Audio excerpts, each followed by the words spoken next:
Michael Nagy here with Jiggy Jag TV and DiscoveringBands.com. And for everyone watching right now, if you could share this video and my channel and help support the awesome bands that I feature. And today I'm here with Private Instigators. How you doing today? Splendid. How are you? Good. It's good to have you. Now, you want to start off by giving us a little history about the band? Sure. Great. Group is from Chicago, Illinois. We've been together for a few years and decided to mix my favorite styles of music, which are 50s rock and roll and 70s punk rock, for a unique style of our own. Awesome. Now, your band name, it's an awesome name. How'd you come up with that? Well, I thank you. My bass player, Keith, came up with the name and thought that the word instigate would be a good word to use for our act, since we're trying to do something that's like totally original. And when I first heard the word, I didn't quite know what it meant, and then found out it meant to start something, as in to kind of start trouble. So we don't want to start anything bad, but we would like to almost, I guess, start something. So we thought it was pretty fitting and kind of punny. Kind of like, took me forever to realize the way the word the Beatles was spelled. So there's a pun in that name, and I didn't even know it till like 2 years ago. So there's something to be had for that too. Now, your music, you have a lot of taboo topics and interesting themes. You want to tell us about that? Sure. Well, the stuff I would write, which was a little bit faster, would usually be, no, not usually. It was always like a true story of something that had happened, and I would try to make it make something relate to other people, because my tastes and interests and views are not the same as most people. So I kind of just put everything down as politely as possible, so to say. So if you're out and you meet somebody one night and, well, you have an excellent night, I think a few people can relate to that, but not everyone's going to understand trying to fix your vehicle to keep income coming in. Some would, but not a lot would. So I would stay away from topics that I guess were a bit more, how do I phrase this, not relatable to most people, but as far as relationships and love and being out of love or moving on to something else, that's something I think almost everyone can relate to. And as well as having catchy melodies and older chord progressions that aren't seen a lot anymore. Well, or even guitars, since usually shows are headlined by people with MacBook Pros right now, as opposed to Ibanez guitars.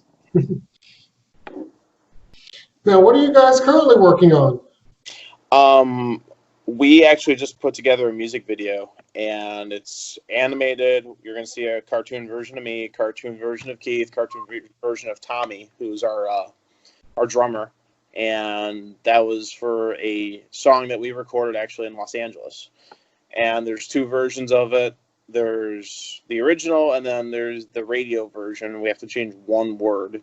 So that should be coming out really soon, actually. In fact, I was just critiquing everything about 2 days ago about what works and what doesn't, and if we wanted to change anything.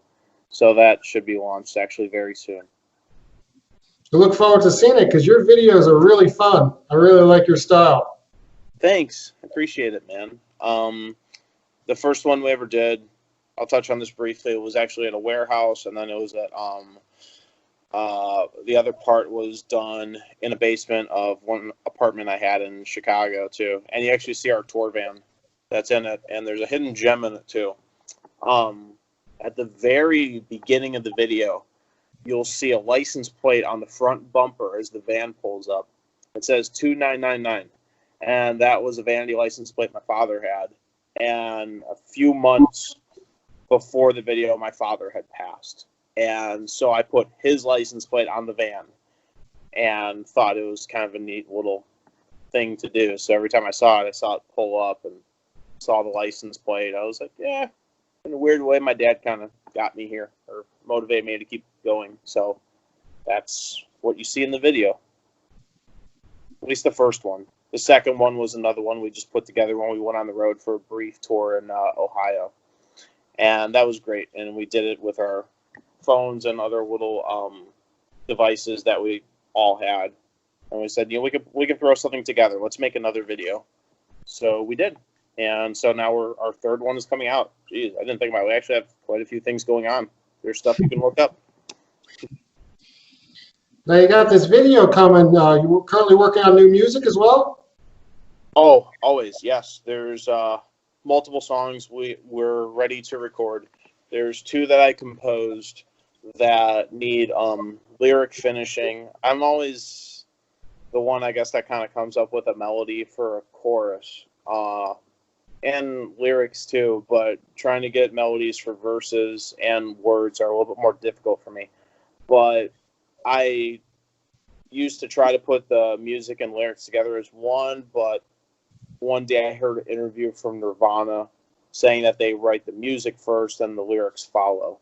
And I used that approach, and everything just came out so much better, even though we don't sound anything like Nirvana. But I do enjoy their music, especially the songs, Drain You and Aneurysm and all those fun things. And especially Kurt's thin body guitars, because I do like those too. So influences come from everything, even if you don't hear it. Yeah, totally. Now, I know you have a lot of fun tour stories, so can you share some of those with us? Absolutely. Let's see. Well, our first tour was not in a van. We used an SUV that I still have to this day. We used a Mercury Mountaineer and a U-Haul trailer. And that was something I put together in only about 3 weeks' notice. It was very difficult, but I did it. And we went all the way to New York City and back from Chicago. Another story, this is actually really funny. We got pulled over on the way back from performing at Warped Tour in Indianapolis, I think 2 years ago, whenever the final Warped Tour was. Pulled over in our van because the traffic violation was our license plate light bulb was burnt out. That was the reason we pulled over. And I have this weird thing where I enjoy getting pulled over. I don't know why, but you can ask the band members. You can ask anyone that's been over with me. I mean, I like it. In fact, I start laughing like as soon as it's about to happen because I'm not really concerned. And as Ron White says, the police have never accused me of anything I didn't actually do. So when they pulled us over, I said, I pulled you over. I said, no, but the registration is also expired. So here's your second ticket you can give me. And they don't know how to react. And the officer that pulled us over had a mohawk. I'm not making this up. Like, it wasn't spiked, but you could see that if you use some product, it wouldn't stand up like that, but kind of like an Indian before attack, or like Travis Binkle in Taxi Driver. It was like that, towards the end of the movie. And he said, "Are you guys in a band?" I said, "Yeah. We just got back from Warped Tour." I was like, "Oh, they're still doing that?" I'm like, "Yes, they are still doing that. That's the final year." So I said, well, I was like, do you want a t-shirt? I mean, do you want to search the vehicle? I was like, we threw our stuff in there. I was like, we can take everything out and maybe we can put the drums in a better way. And so we went back to the vehicle, not to search, but they wanted to buy band t-shirts because it's a second vehicle pulled up. One was no, I think they were both Chevy Tahoes. Anyway, so lady officer pulls up. I still have this picture. I can send it to you if you want to see it. Yeah.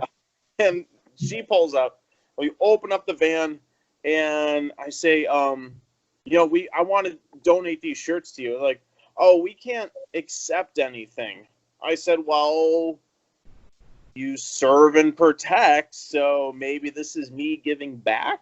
I don't know, for your service. It was pretty funny to me. And then they actually said, well, we can't accept it, but we can give you money for it.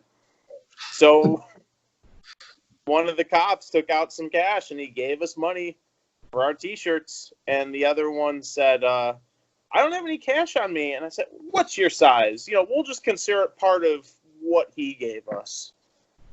And we gave her our size, and they both posed with their shirts over their badge numbers right by our van on the side of the road. And I'm like, this in the picture. And my drummer and bass player were, because I did all the talking. I was driving at the time. And they said, how do you do this? Like, do what? It's like, you were breaking the law. You told them what other laws you were breaking, and you took their money. I don't know, man. It just happens. I mean, honesty has always kept me on the street, I guess. I don't know. I mean, I don't try to hide anything. I'll tell them. You don't have to even, hunt for this stuff. I was like, here, I broke this law, I broke that law. By the way, feel free to search the vehicle. So that was one thing. But another thing you'll find interesting, or your viewers will find interesting, was the time that I was in Jersey, in your area. And the Misfits are friends of ours. And I've known them for, especially Jerry, for years, before the reunion shows and everything. We go back quite a while. And one day we were out. I was out at their place. I think I went to New York City. I drove to New York City for something. Actually, there was a funeral I had to go to, and I provided the PA system. So I drove that all the way out there, and then on the way back, I stopped in New Jersey to say hi to Jerry. And I think this was right after, no, it was right around the time they did their first reunion show. So 2016 with Danzig. And we all decided to go get something to eat at this 50s diner. We went to a diner. I have these pictures. I'll show it to you. We went to a car show. I have literally a few pictures of Jerry only looking at a 56 Chevrolet Bel Air with me. And he's asking some people, oh, what'd the Corvette cost you? And they would tell him. And then a few years later, he bought a brand new Corvette with the Misfits Fiend Face logo on it. It's pretty cool. So we ate, and I had a lobster bisque sandwich, which I guess is something that, I don't know, I've only heard of it in your area, New Jersey. I haven't really seen that in Chicago or anything. So we eat this seafood, and then he decides he wants to do exercise. 30 minutes later. I usually wait an hour or something, but no, and they decided it was leg day. So having all this lobster bisque and then doing a leg press, and they said uh-oh, we might have to get Dominic a diaper. The lobster's about to come out. And then I told some buddies who I used to work with what happened. I said, wait, did you really exercise with Jerry only and you almost crapped your pants in the gym? I said, yes. That's classic. Oh my gosh. Yeah, there's some funny things that have happened, not just with the band, but I guess in my life, musically too. I mean, I have car stories too, but that has almost nothing to do with the music. But I've had a few bizarre things happen, and some are memorably funny. Just taking the money, or almost making my White Sox turn brown. So yeah, when you're touring, things are bound to come up. Yes, or sometimes we'd like to keep them in, but So what are the future plans you have with the band? I'm sorry? What are your future plans with the band? Well, when we're able to tour again, we would like to tour again. There's a few relationships I was building up until recently with one booking agency. I've been trying to be a part of one of their tours for a while, and they work with Social Distortion. So if we could be on tour and playing to a few thousand people a night, that would be great. But I got word actually from the VP of that company that everything's been postponed till at least April of next year. as far as big stuff is concerned. Finding little places, depending on states, rules, and regulations, might be able to play Nashville, these smaller places. But as far as festivals are concerned, I mean, you know as well as I do, or maybe probably better than I do, that that's not happening for a little while. But that gives me time to actually practice my instrument, which is something I rarely do, believe it or not, because I'm always busy trying to get something done in my personal life, or getting other things together, or trying to have ideas for a video. There's so much work off stage. There's hardly any time to actually do the main objective. But today I found a way to do it. I learned an Everly Brothers song and a Slayer song this morning before we left. Learned All I Have to Do Is Dream and Drunk Drivers Against Mad Mothers.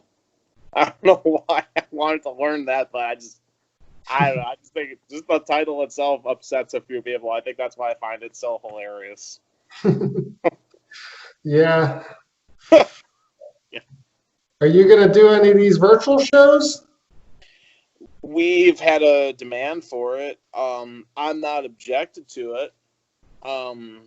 It might just be my singer and I, Keith and I. We might do like a 20-minute acoustic thing. But my drummer, Tommy's in a few other groups, and I saw he had just done something about 2 weeks ago in our rehearsal space, and it looked like it had a pretty good response. So I don't see why we can't do that. Also, we were thinking about just having our fans request what songs they want to hear. So if somebody wants to hear something we've never done before, that'd be kind of a special thing to do. Not live, like what I'm saying, not live on the spot, but if they told us, like, if we made something saying, tell us what songs you want to hear, and we'll do them like in a week, so we do them right, not just like try to do them. And I'm open to anything. Like, I don't care if it's Jimmy Rogers or Aqua or Gary Newman, whatever. I mean, I love everything. So, I actually saw Gary Newman in Texas a few years ago at South by Southwest. That was interesting. That was kind of the closest thing to an electronica set I've seen. But Yeah, Gary Newman, yeah. Yeah, I mean, I love his song Cars. I mean, but it's a pretty deep song to me. I mean, it's just about, I guess, kind of being in your safe space. And as tough as I think I am, I feel very safe inside my car, when I can close the doors and lock everybody out and put on whatever I want on the radio. No one's complaining. I mean, the song's essentially a celebration of isolation, which we all kind of need sometimes. So I really connect to that song quite a bit, and it's great. I was really happy to see him live. It's great. So now, if people want to find your music, look you up online on social media, how do they do that? Yes, you can find all of our tracks and all of our videos on YouTube. If you want to purchase our stuff, there's iTunes and Bandcamp. And when we're on tour, we have CDs, believe it or not, but I'm looking to figure out what the next format should be. I mean, there's streaming, there's Spotify. You could find us on Spotify too, but personally, when I go see a band, I like having something, whether it's like, even if it's a CD, because, well, my cars are older, they have CD players. And a record, I have a record player too, but I don't know how many people have that. We were thinking about having a 45, actually, where there would be a cover on one side and an original on another. One thing we actually did record, we haven't released it, was we did kind of a doo-wop version of a Misfits song. We did Astro Zombie, so we slowed it down to sound like something that was recorded in, I'm really picky about these years, probably 1961, that era of doo-wop music, because it was a little bit faster, and the earlier stuff was slower. I mean, you could definitely hear the difference from Earth Angel to Run Around Sue. I mean, at least I can, even if it's the same structure. Mm-hmm. So, yeah, that's kind of the era. I mean, it really kind of changed throughout time, almost like punk rock. Come to think about it, you could definitely hear a difference from 1960 '77 to 1982. You know, the New York Dolls sound a lot different than Black Flag. And now vinyls seem to be making a comeback, so it would definitely be good to have that released. Yeah, I would love to. We actually did record 4 songs on tape. We actually did it properly. And I do believe somebody by the name of Phil has access to those things. He's in St. Louis now, but he's always a phone call away. So if we have everything mixed and mastered, because we never finished it, but if we have that mixed and mastered, we could have a legit vinyl, not just something that was put together with Pro Tools and then put onto vinyl. I mean, some will do that, but personally, I like if you're gonna do it right. If you're gonna do it right. I mean, if you want to have vinyl, record on tape. But there was one band I worked with, because I used to work in a music venue, that told me that they had a record, and I said, "Did you guys do this on tape?" And they said, "Well, we tried, but we can't play that good. We're not gonna lie." I was like, "You know what? You sold me." I was like, "If your music's on here, you're gonna be honest with me. Great. All right, awesome." And I love the album. And the group is actually called, you might have heard them before, called Fiddler, and they opened for some like folk act, and they to me weren't too fitting, but I enjoyed the opener more than the headliner that night. So fun group. Yeah, sometimes the opening acts are really good, so it's always good to get to the shows early. Absolutely. I got to see everything. I don't just go for the headliner. I try to give everyone a chance when I would go to shows. Yeah, that's how you discover new music and bands and stuff, so I'm the same way. Awesome. Good for you. Well, what are some other well-known bands you've played with? Let's see. Well, we played with the Misfits. We played with the Coffin Cats. That was a I like them. Yeah, psychobilly band. Those were, I guess, the biggest name acts, so to say. But you know what? No, I take that back, because we did play Warped Tour, so we did essentially share the bill with Joan Jett, Real Big Fish, all these acts that would be on Warped Tour. You know, we weren't on the same stage, but if you actually looked and saw our name on the board, we were a part of something that those groups were a part of, and it was great. Yeah, I mean, I wish I had written that down or looked up a past picture, because I could tell you who we've technically played with or opened for. I mean, I did, but I could tell you a lot more. But Yeah, that's funny, because I've been to so many shows myself over the years, like concerts, that I write down all the bands I've seen, or I would probably never remember. You know, you go to like sometimes 3-4 concerts a week and see maybe 3-4 bands a night. So I totally get it, man. Yeah. You know what? Here's something that you might find interesting about how I guess I made my first connection in the music industry. Would you like to hear this one? Yeah. Okay, great. Well, years ago, there's this program still exists. There's something called a rock and roll fantasy camp, and that actually started in New York, right by you, East Coast. East Coast is my favorite place for punk rock, rap, hip hop, and doo-wop. Hardcore too. We're known for hardcore here. Yes, that is also true. That is also true. You guys did it the best. Honestly, I don't think Chicago has done anything really great other than make pizza. We own the pizza. Sorry, New York. But anyway, New York pizza is still great. I just prefer deep dish. But so here's what happened. I went to this rock and roll fantasy camp, and one of the Ramones was there. Marky was.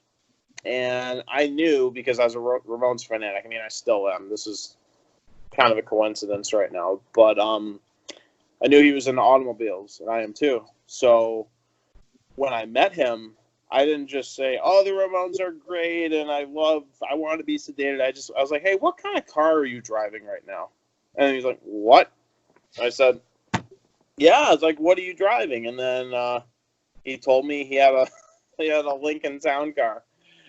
And I said, "Oh, I have a Mercury Marauder." And then he's like, "You have a Marauder?" I was like, "Yeah." "You call me when you want to sell that car." And then I got his contact. I was surprised. Wow. And that was when he was still playing with the Misfits at the time, like 10 years ago or something. And then, man, you know what? So every time he would come near Chicago, he would want me around. And that's how I met Jerry. That's how I met the Misfits. It was through one of the Ramones. And then at one point, he would be. I was on the road with him for like 5 days. I would do some of the merch. Sometimes they let me play on stage with him at House of Blues. I got to play guitar to do Blitzkrieg Bop with Jerry Only and Marky Ramone. Sometimes I don't think about these things for a while. That I actually got to play with one of the Misfits and one of the Ramones at the same time. That was something else. I wish I had a picture of that, but I remember it. So another time Marky and I rode from Cleveland to Chicago listening to nothing but Chuck Berry music. And it was great. And it was nice because we didn't even talk, really. We just listened to the music and listened to the car's engine. It was great. But what happened a little bit later was he wasn't too happy with being in the Misfits. It wasn't about money or anything. I just don't think he completely enjoyed it. So then he quit. But Jerry had given my band a few opening shows. We got to open for them before. We got to play in front of thousands of people. Then one day Mark said, "You still talk to Jerry?" I said, "Yeah. Why wouldn't I? He's gotten my band some really good shows." And we got some great pictures, and now we have articles, and we can be backed by it. And I was like, "Yeah, he's a great guy. Why wouldn't I keep talking to him?" And then Mark quit calling me back after that. You think you'll end up touring again with the Misfits? I would love to, but from what I know through the grapevine, Danzig is calling a lot of the shots. And Danzig and I don't know each other. So, of course, to him, I'm a nobody. And I am. I mean, I'm trying to move up. But it's not as easy. It can't be said as easily as calling House of Blues or calling any place and saying, "Oh, Jerry only said that we need to open for you guys. Here's our name, here's our logo." And also, like, Chuck from artistworldwide.com is the reference. But they don't work for him anymore. I mean, he doesn't work for them anymore, so I guess I could put that information out there. But the connection was there when the group was playing much smaller shows, like about 800 to 1,500. And now it's, what, like almost 12,000 minimal? Yeah, it's big. Yeah.